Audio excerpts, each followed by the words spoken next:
Et coucou tout le monde, je suis très contente de vous retrouver aujourd'hui dans une nouvelle vidéo. Aujourd'hui je vous retrouve pour un avis lecture, mais j'ai décidé de pimper un petit peu, en tout cas de modifier ma façon de faire les avis lecture depuis le début de ma chaîne, où jusqu'ici j'attendais à chaque fois la fin du mois pour vous faire un gros récap épette du coup de mes lectures du mois pour le mois de février. Et je pense que si ça vous plaît, ça sera comme ça à partir de maintenant. Ce que je compte faire, ce qui sera plus simple pour moi, plus spontané et peut-être aussi plus simple pour vous retranscrire un petit peu mes impressions de lecture, c'est de vous prendre après chaque lecture terminée pour vous faire le point, pour savoir justement quel est mon avis sur cette lecture et non plus attendre la fin du mois où très souvent j'avais beaucoup de choses à vous dire sur les livres que je venais de terminer, donc ceux qui étaient lus sur au moins la seconde partie du mois. Mais par contre sur les livres que j'avais lus de ça un mois auparavant, c'était plus compliqué pour moi de remettre un petit peu tout ce qui s'était passé, quel était mon avis complet sur le livre.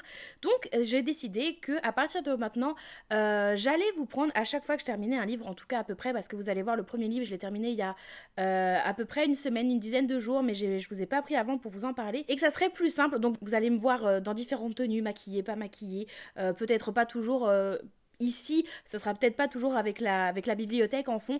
Je veux vraiment rendre ça plus spontané, c'est vraiment ce que je préfère. Donc on va commencer avec le premier livre que j'ai terminé au mois de février, qui est Épreuve mortelle. Donc c'est le premier tome de l'Académie des premiers-nés. C'est écrit par Isla Frost et c'est un livre que j'ai reçu de la part de Bookmark. Donc il appartient à leur collection Teen Spirit en service de presse. Je remercie grandement la maison d'édition. C'est le premier livre que je lis dans le cadre de ce nouveau partenariat que j'ai cette année, donc je suis très contente. On suit ici notre jeune héroïne, il me semble qu'elle s'appelle Nova, parce qu'elle est très peu nommée dans notre bouquin. On suit Nova du coup qui évolue dans un monde post-apo un petit peu. On sait que c'est dans notre monde puisque je crois qu'à un moment on cite Los Angeles ou Las Vegas, je sais plus laquelle des deux. Et on comprend que ça se passe après notre monde actuel. Vraiment le monde semble détruit. Et sur celui-ci semble régner des sortes... Alors je sais pas si on pourrait parler d'extraterrestres, mais des créatures. Et ces créatures pour permettre aux humains de continuer de vivre à peu près normalement en leur prodiguant les bases pour vivre, c'est-à-dire surtout je pense au niveau vivre. En contrepartie, les humains doivent fournir à ces créatures le premier-né de chaque famille le jour de ses 16 ans. Alors je crois que c'est 16 ans. Il me semble que c'est 16 ans, 16 ou 17 ans. Ça change pas grand chose. Et du coup, Nova, c'est la première née de sa famille, donc elle sait qu'elle va devoir être sacrifiée pour permettre que le contrat qui lie les humains et ces créatures puisse perdurer. Et pour ce faire, elle va devoir du coup passer, comme c'est la tradition, à travers une sorte de portail qui va l'amener, elle ne sait pas où. Donc c'est aussi ça le grand mystère, c'est qu'on sait que tous les premiers-nés doivent être sacrifiés, mais on ne sait pas ce qu'ils deviennent après, on n'a plus aucune nouvelle d'eux. Donc Nova, elle se lance un petit peu dans l'inconnu comme ça, et elle va passer à travers ce portail. Elle va être accompagnée d'une amie qui appartenait à la même communauté qu'elle, donc elle n'est pas toute seule.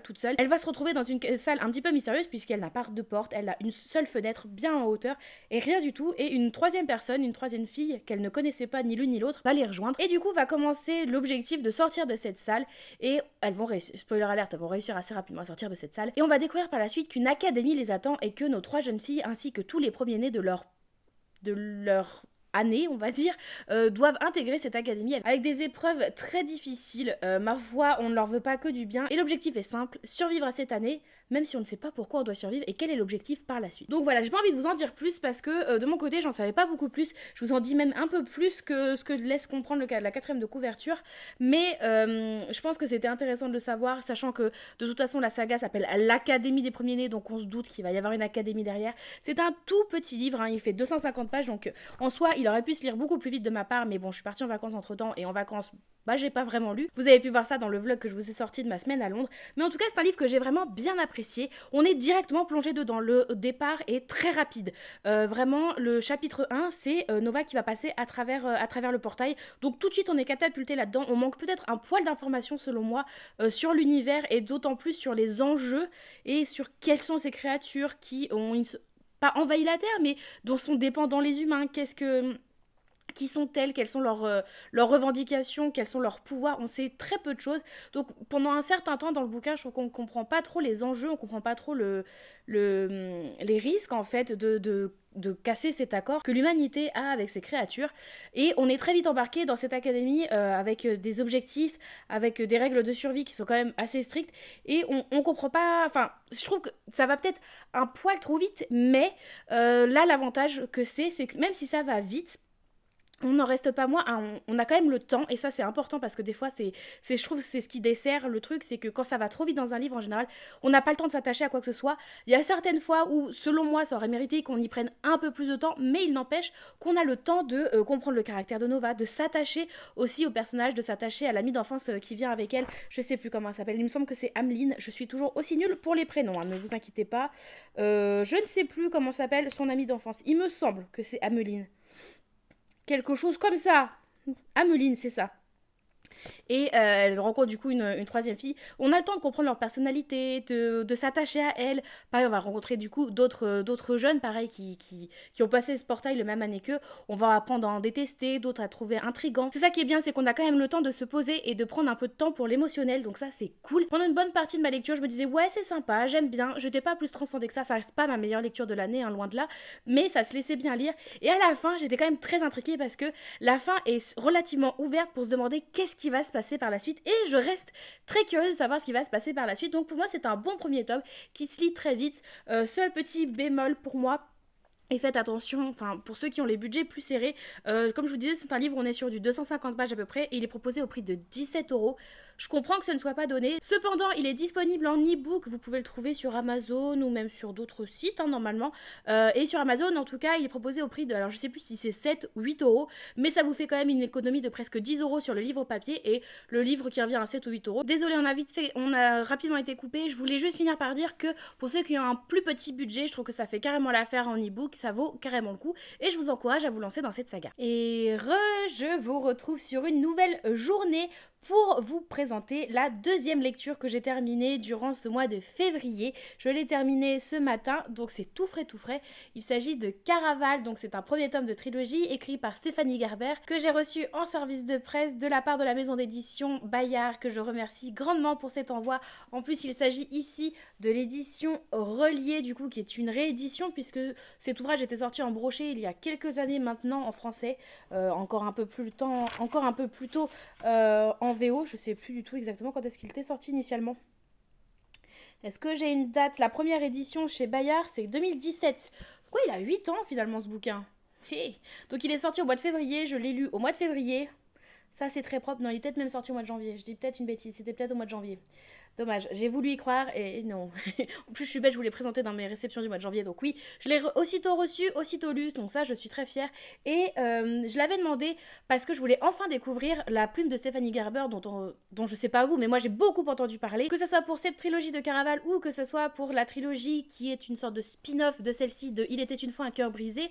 Mais en tout cas, je l'avais encore jamais découvert la plume de l'autrice, donc je suis très contente d'avoir pu le faire, sachant que j'ai adoré ce bouquin. Ici, nous sommes dans un univers de fantasy dans lequel nous allons principalement suivre Scarlett qui espère depuis toujours pouvoir assister au Caraval. Donc c'est une sorte de festivité qui dure sur 5 jours. Enfin 5 nuits, même parce que ça se passe la nuit, qui se passe sur 5 nuits sur une île, sachant que Scarlett, elle vit avec sa sœur et son père. Son père est une sorte de gouverneur, je crois qu'on dit gouverneur, et sa petite sœur, et leur père est absolument cruel, donc elle, Scarlett, tout ce qu'elle souhaite, c'est pouvoir vivre pendant 5 jours, 5 nuits, qui est un festival où se mélange plutôt un jeu qui a l'air, ma foi, somme toute très important, puisque aux clés de ce jeu, le gagnant peut remporter un souhait. C'est un festival qui est plein de magie, qui est plein de mystère, et l'organisateur, Légende, propose d'exercer le vœu du gagnant quel qu'il soit. Donc Scarlett, elle voudrait, ça fait des années qu'elle écrit des lettres à Légende pour pouvoir participer, pour pouvoir être invitée en fait à ce festival. Ces lettres ont toujours été sans réponse.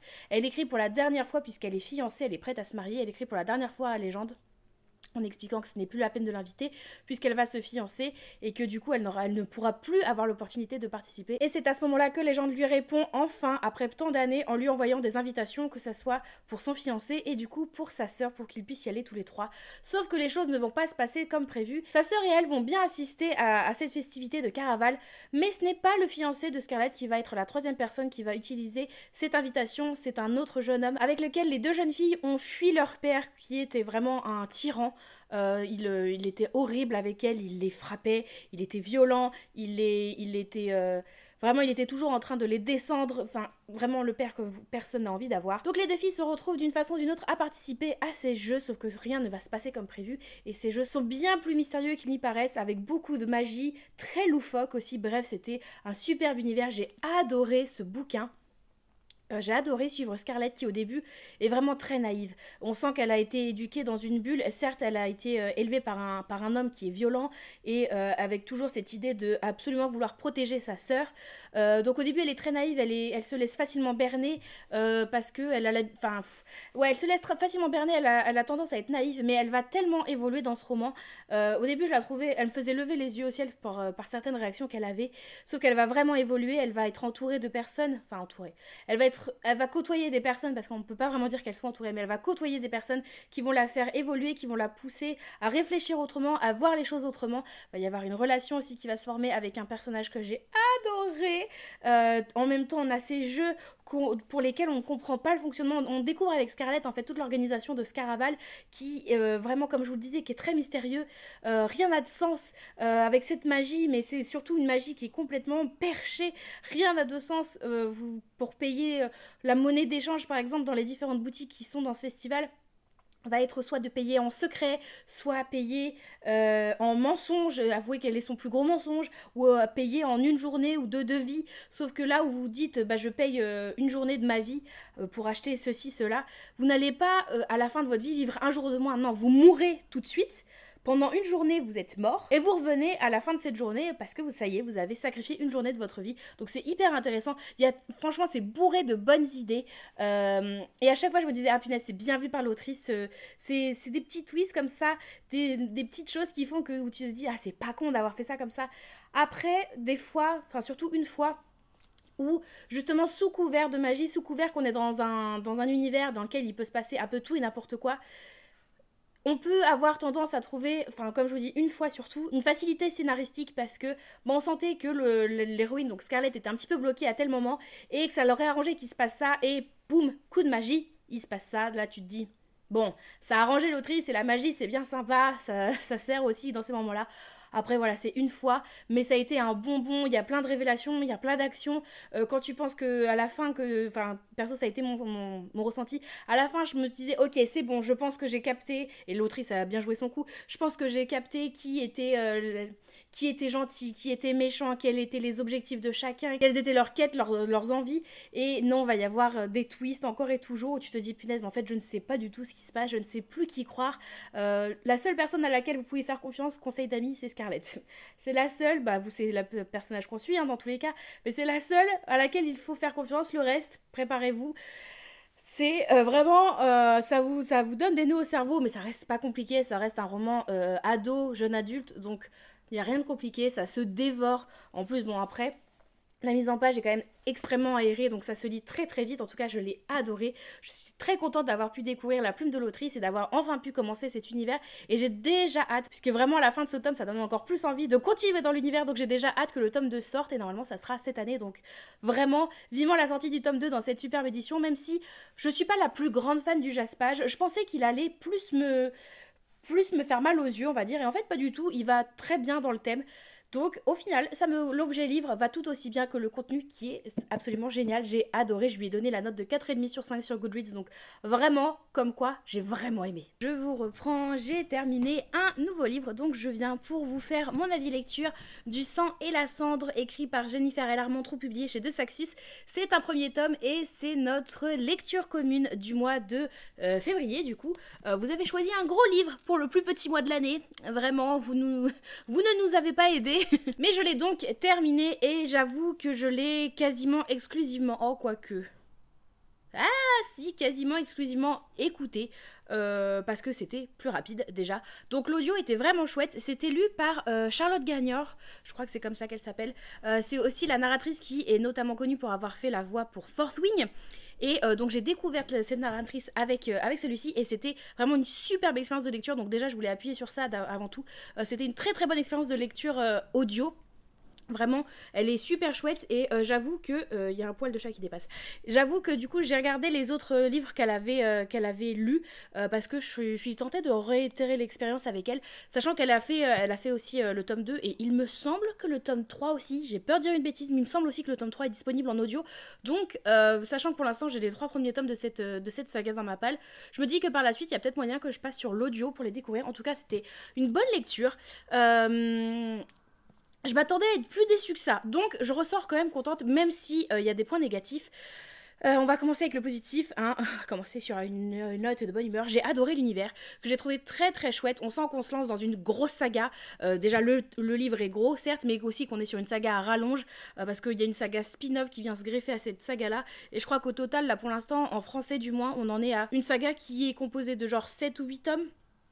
Je crois que c'est à peu près déjà ça, qui est sorti en français, donc je sais pas où on en est par rapport à ce que l'autrice a prévu pour cette saga, mais on est quand même sur une saga conséquente, avec tous des tomes de cette auteur-là, donc ouais, des beaux bébés. Donc on sent là qu'on se lance dans un univers qui va être dense, qui a plein de choses à nous proposer. Et déjà dans ce premier tome, l'autrice nous propose énormément de choses. J'ai adoré l'univers, j'ai adoré les enjeux, j'ai adoré ce à quoi les personnages étaient amenés à faire face. J'ai trouvé les enjeux hyper chouettes. Vraiment, j'ai beaucoup aimé l'univers et je suis très curieuse de découvrir la suite parce que en plus, ce premier tome se termine sur une sorte de révélation et aussi une promesse de où on va se rendre par la suite. Et je suis très curieuse de voir où on va se rendre par la suite. Donc ça déjà, c'est hyper encourageant. La plume est hyper fluide, ça se lit très bien. Justement, cet univers, elle nous le présente très bien, c'est jamais trop lourd au niveau de l'explication, mais c'est pas non plus trop éparse au niveau des informations, on est plus voué à devoir les trouver nous-mêmes qu'autre chose. Non, là, c'est très bien jaugé au niveau de la dose d'informations qui nous est communiquée à travers le roman, à travers les révélations qui vont être faites à notre héroïne Poppy. Vraiment, c'est hyper chouette. Mais le gros point négatif pour moi sur ce bouquin, ce sont les personnages et ce qui en découle. L'héroïne Poppy qui, certes, du fait de sa formation, mais de son éducation où elle est pas mélangée aux autres, elle doit se cacher le visage, alors ils appellent ça la pucelle, la traduction toujours pas très très sûre de ce terme, mais elle est vraiment élevée comme quelqu'un à part, comme quelqu'un qui est comme quelqu'un qui est amené à s'élever, c'est vraiment ça en plus, c'est l'élévation qui est amenée à s'élever, elle est presque divine, donc elle a une certaine, elle ne fait pas partie du commun des mortels, donc elle est vraiment à l'écart, elle est reclue de tous, même si elle a sa petite sphère privée avec ses gardes et sa femme de chambre, sa femme de compagnie, son amie, hein, même. Donc je peux comprendre qu'elle soit naïve, je peux comprendre qu'elle n'ait pas tous les codes de société, je peux comprendre plein de choses, mais qu'elle soit bête, c'est pas forcément évident, genre sur une personne qui est censée être presque divine, qui a des pouvoirs en plus, elle est bête, elle est chaque fois qu'il y a des choix à faire, elle va faire les mauvais. Et c'est quelque chose, je trouve, qui revient trop souvent dans les romans young adultes et ça m'énerve parce que je veux bien entendre que tu sois jeune parce que là, elle doit. Oui, elle est jeune, elle a peut-être même pas la vingtaine. Donc je peux comprendre que des fois, tu fasses des choix. De moi, presque 30 ans, je me dis, ouais, bon, c'est peut-être pas le meilleur choix. Mais si je veux bien accepter quand c'est des choix qui me semblent logiques, quand ils sont faits par une personne jeune, là, c'est juste des choix bêtes en fait. Il n'y a même pas une question de maturité, même pas une question d'âge, c'est des choix bêtes. Et ça revient plein de fois où elle voit pas le nez au milieu de la figure des gens, et t'es là. Oh, s'il te plaît, Poppy, fais un effort, fais un effort. En fait, réfléchis avant de penser. C'est vraiment à ce niveau-là. Avant de nous dire ce à quoi tu penses, réfléchis. Est-ce que c'est vraiment ça ce à quoi tu penses? Est-ce que t'as pas envie d'apporter une seconde réflexion à cette pensée? Peut-être c'est nécessaire. Je te jure, Poppy, réfléchis. T'as tous les éléments autour de toi, tu peux le faire. Donc bon, Poppy, elle m'a un peu saoulée. Parce que vraiment, à suite, t'es là en mode, oh, allez, s'il te plaît, faire l'effort. Et du coup, notre protagoniste masculin, Hawk, qui se veut être au début le bad boy, le mec qui est conscient qu'il plaît, qu'il est conscient qu'il est un petit peu mystérieux, et il va en jouer auprès de Poppy, qui n'est pas indifférente justement à son physique. Bon, ça c'est déjà la façon qu'ils ont de commencer à vraiment se parler. Et les interactions qu'ils ont entre eux, bon, c'est du réchauffé, ça n'a rien révolutionné au genre, c'est un peu dommage.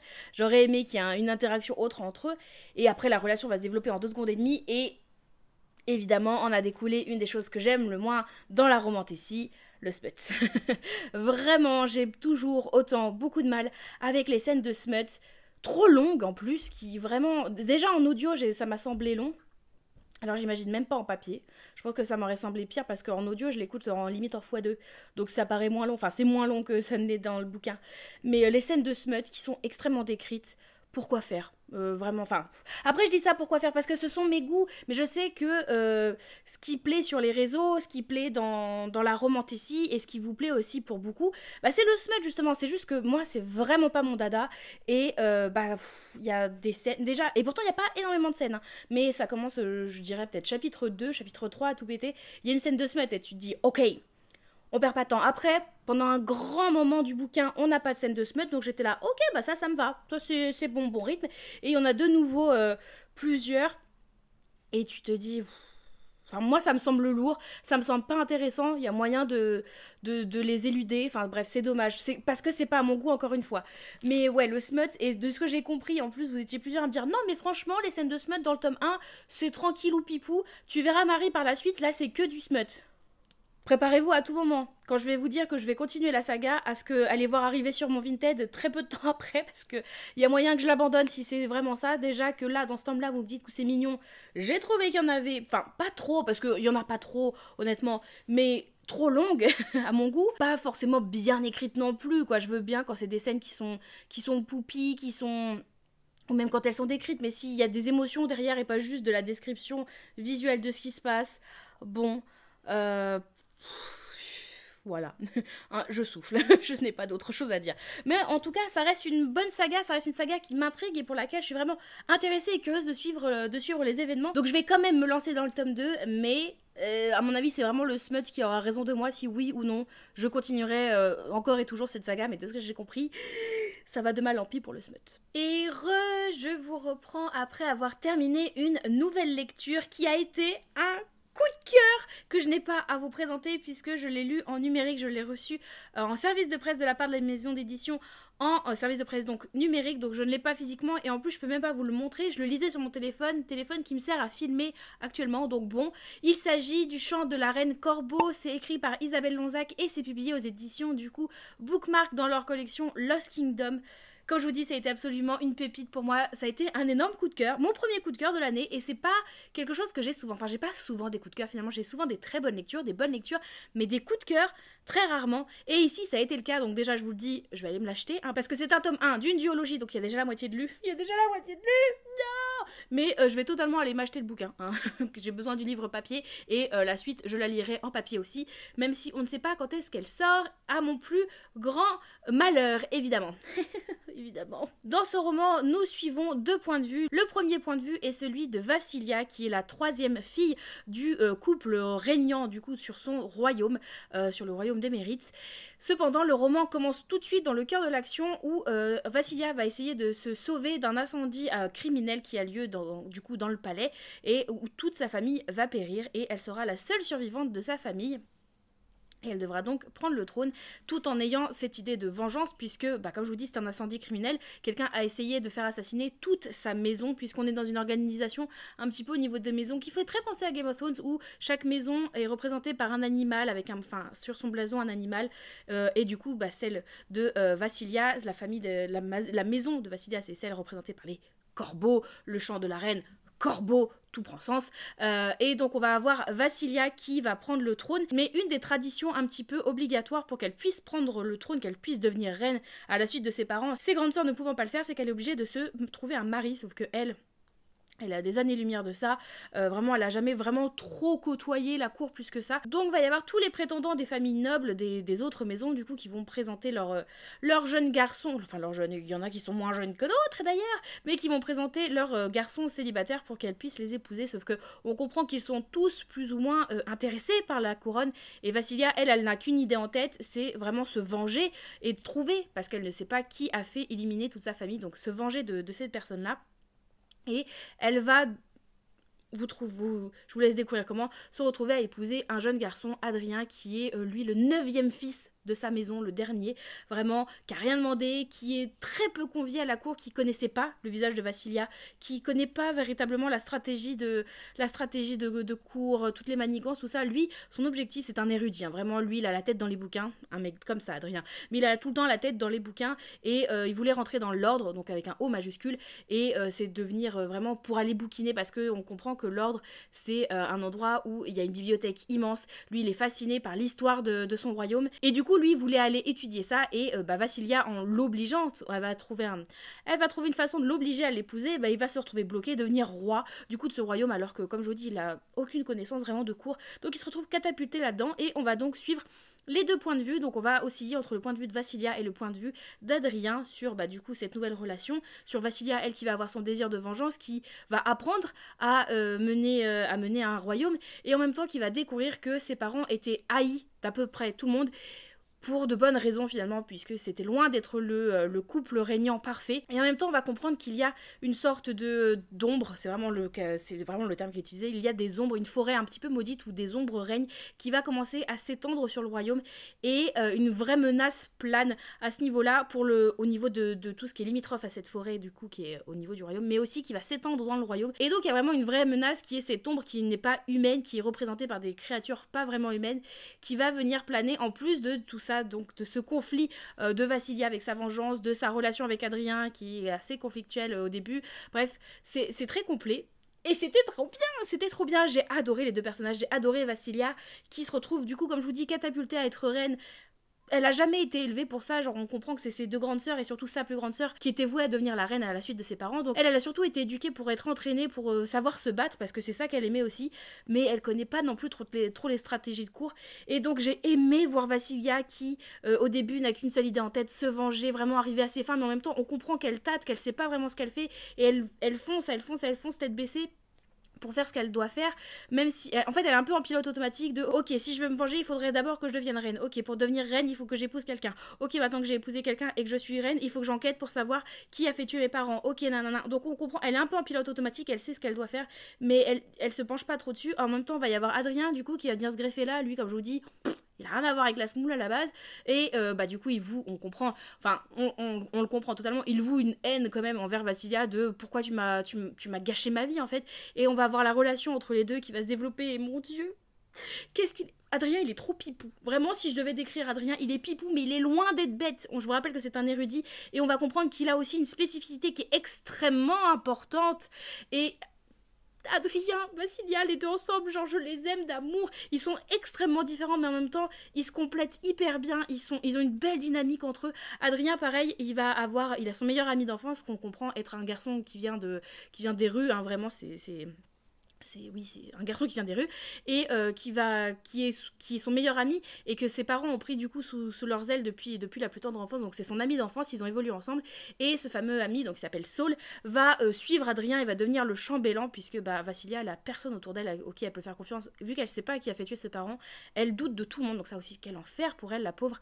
Et donc on va avoir Saul aussi qui va venir se greffer là, qui va être tout le temps avec Adrien, parce que ils ont pas confiance envers Vassilia, qui les a bloqués, qui a piégé finalement Adrien. Et du coup, Adrien et Saul sont les deux meilleurs amis, ont une superbe dynamique d'amitié ensemble, vraiment ils s'envoient des pics tout le temps, ils se vannent hyper souvent. Et au fur et à mesure, on va avoir Vassilia qui va venir un petit peu se greffer aussi là-dedans, et il va y avoir des joutes verbales qui vont être hyper intéressantes, que j'ai trouvé très drôles et très bien écrites. J'ai beaucoup aimé l'écriture des personnages, enfin vous comprenez que les personnages, je les aime d'amour, mais en plus l'intrigue, comme je vous dis, on a cette menace d'ombre qui vient de cette forêt, qui est très mystérieuse au début, on comprend pas l'ampleur que ça peut avoir, et une fois qu'on comprend l'ampleur que tout ça a, et bien on se dit ok, c'est la merde, qu'est-ce qu'on fait? Et on suit un peu les personnages qui eux aussi sont la mode ok, c'est la merde, qu'est-ce qu'on fait? Ils vont avoir des ressources et nous on va se dire ok, ouais ça peut être pas mal, peut-être c'est pas bien, peut-être c'est... Vraiment, je me suis laissée totalement embarquer, et j'avais peur que ça soit assez linéaire, mais non, il y a des belles révélations, il y a des beaux retournements de situation. Il y a plusieurs fois, surtout une fois où je me souviens, j'étais en train de lire du coup sur mon téléphone, oh popo, la vie est belle, poupou, poupou, poupou, j'aime beaucoup ma lecture, et à un moment j'étais en mode... Vraiment, je me revois ouvrir grand la bouche en mode « Mais non !» Et j'adore ça quand je me laisse embarquer et que je vois pas venir les actions, même s'il y en a certaines qu'on voit venir, mais on sent, enfin, de mon point de vue, j'ai l'impression que l'autrice savait qu'elle voulait qu'on les devine, et il y en a d'autres, bam, tu te les prends en pleine face. Ha! J'étais pas prête. Et même s'il y en a certaines que tu vois venir, tu voyais pas forcément l'intégralité de comment elles allaient être amenées. Bref, c'était trop bien. Il y a la fin en plus de ce tome 1. Est une fin ouverte qui amène le tome 2, hein, bien évidemment, mais qui n'est pas trop frustrante, mais où tu te dis quand même, c'est la merde. Enfin, pour terminer, de vous parler de ce roman que j'ai absolument adoré, vraiment, qui a été un coup de cœur, hein, je vous le redis encore une fois. J'avais peur aussi parce que on comprend que il y a de la romance, et j'avais peur qu'il y ait du smut parce que les éditions Bookmark et leur collection Lost Kingdom, il y a souvent du smut, et j'avais peur qu'il y ait beaucoup de smut. Je vous le dis tout de suite, il y a une scène de smut qui arrive très tardivement dans le bouquin, et personnellement, quand elle est arrivée, elle m'a fait plaisir. Pas parce que, vous savez, je suis pas trop fan de smut, c'est vraiment pas ce que je recherche le plus, donc les scènes de fesses, tout ça, c'est vraiment pas ce que je recherche, mais en même temps, je trouve que elle arrivait à point nommé au vu de comment c'était développé, les émotions et du coup la relation entre les personnages. Elle arrivait bien dans la relation, elle était décrite, mais pas trop longue, franchement, elle était très bien dosée, elle arrivait au bon moment, elle m'a plu. C'est une scène de smut qui m'a plu et je l'ai aimée et j'ai très hâte de m'acheter ce foutu bouquin parce qu'il y a des illustrations dedans, donc j'ai hâte de voir, c'est pas non plus 10 milliards d'illustrations mais il y en a quelques-unes et j'ai hâte de voir les petites illustrations et de me dire oh, mais oui je me souviens de cette scène, elle était trop bien. Bref, voilà, en tout cas si vous n'avez pas compris, je vous encourage grandement à découvrir Le Chant de la Reine Corbeau parce que ça a été une superbe lecture, un vrai coup de cœur. Je vous reprends pour vous faire mon avis lecture sur la dernière lecture que j'ai fait en février. Bon, techniquement, j'ai terminé le 1er mars, mais avant midi, donc on va dire que ça compte comme la dernière lecture de février. Février étant plus court, c'est un peu le 29 février par extension. Bref. En tout cas, j'ai terminé le mois de février, commencé le mois de mars, vous voyez ça comme vous voulez, avec 6 mois par an écrit par Clara Duarte. Et c'est publié ici, dans cette version ici en poche, chez Le Livre de Poche Jeunesse. C'est donc un service de presse que j'avais reçu de la part de Hachette Roman. Et ça faisait longtemps qu'il était dans ma palle, qu'il traînait. Et donc, dans la même veine que le mois de mars est très centré sur les SP, pour essayer de diminuer cette palle, celui-ci était un petit peu un reliquat de ceux que j'avais déjà prévu de me lire en février, qui n'ont pas été lus. Bref, t'as compris. Donc, je suis bien contente de l'avoir sorti de ma palle. Après, mon avis est très mitigé. Pourtant, je n'attendais pas forcément énormément de choses, mais mon avis reste pas mal mitigé dessus. Ici, on va suivre notre héroïne qui s'appelle Anna, du coup, qui est en je sais plus quelle année aux Beaux-Arts, donc ça se passe à Madrid, c'est un livre espagnol, ça se passe à Madrid. Notre héroïne qui est d'origine coréenne, donc ses parents tiennent un restaurant asiatique. Son grand frère est voué à reprendre le restaurant, il les aide déjà dans le restaurant en sachant qu'il va le reprendre. Anna, elle, du coup, elle est, je sais plus, en 3e année, je crois, aux Beaux-Arts. Et elle a un rythme de vie assez particulier, c'est-à-dire qu'elle n'a pas de réveil matin.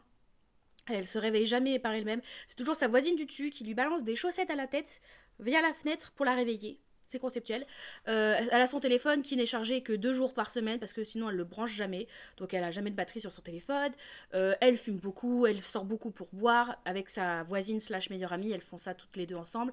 Bref, elle réfléchit pas forcément au lendemain. Elle sèche pas mal les cours, elle arrive en retard. Bref, elle se laisse dire, hein, honnêtement. Ses parents sont pas trop derrière son dos. Donc, elle a un rythme de vie tranquille jusqu'au jour où elle va faire la rencontre de Ro, R-O, une jeune femme de laquelle elle va tomber amoureuse et ça va se faire assez rapidement entre les deux jeunes filles et tout va bien se passer jusqu'à la nuit entre le 31 août et le 1er septembre, nuit durant laquelle Ro va totalement disparaître. Chose plus étrange encore, personne ne va se souvenir de Ro à part Anna. Elle va en parler à ses proches, pourtant ils auront passé tout l'été ensemble, c'est son groupe d'amis et puis Ro, donc vraiment tous ensemble, et au 1er septembre, personne ne se souvient de Ro et prend Anna un petit peu pour une folle en mode mais de qui tu nous parles, elle n'a jamais existé, Anna n'a jamais été en couple ces derniers mois, bref, Ro n'a jamais existé dans l'imaginaire, dans le monde dans lequel en tout cas elle vit au 1er septembre. Et tout le roman va donc se construire sur cette idée-là.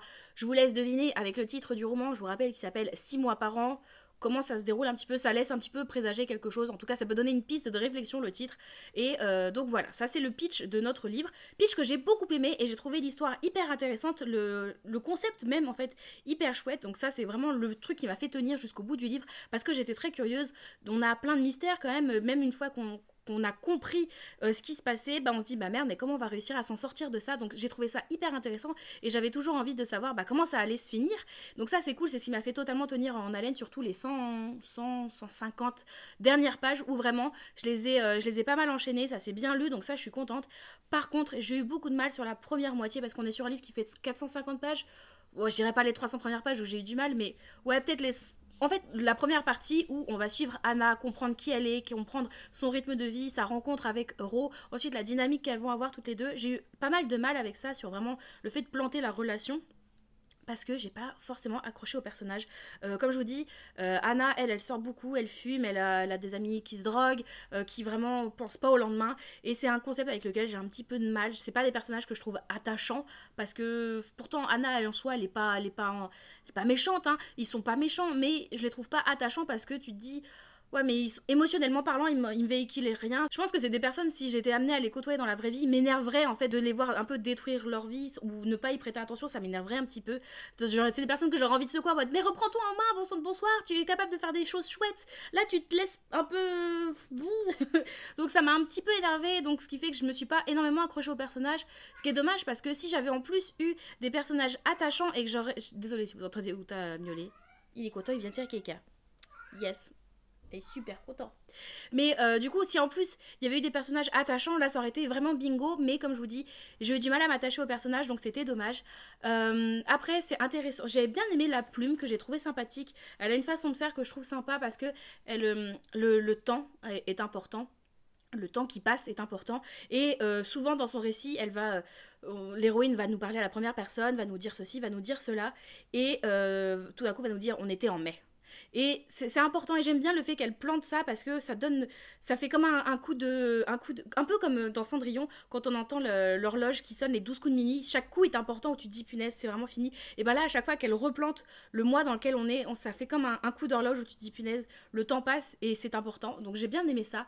En soi, le roman, comme je vous dis, était pas mauvais, mais pour moi, vraiment, les personnages, c'est ce qui a fait défaut. Le manque de sympathie que j'avais envers les personnages, c'est ce qui m'a manqué véritablement pour vraiment que ça soit une bonne lecture. Du coup, c'était une lecture sympa, mais sans plus, et que je relirai pas forcément. Je lui ai donné sur Goodreads la note de 3,5 sur 5, ce qui est pas mauvais, hein, on est d'accord, c'est pas mauvais, mais c'est pas non plus ma meilleure lecture du mois, donc voilà. En tout cas, c'est celle qui m'a permis de terminer ce mois-ci. C'en est donc tout pour cet avis lecture de mon mois de février.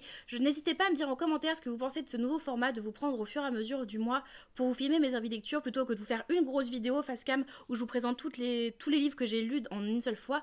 Là, au moins, l'avantage que je me dis, c'est de fait de vous filmer ces avis lecture à chaud. Peu de temps après avoir terminé mes livres, des fois, c'est, là, vous voyez, 6 mois par an, par exemple, je l'ai terminé ce matin, à l'heure à laquelle je tourne. Il y en a certains, je vous les ai filmés le lendemain ou sur le lendemain d'avoir fini la lecture.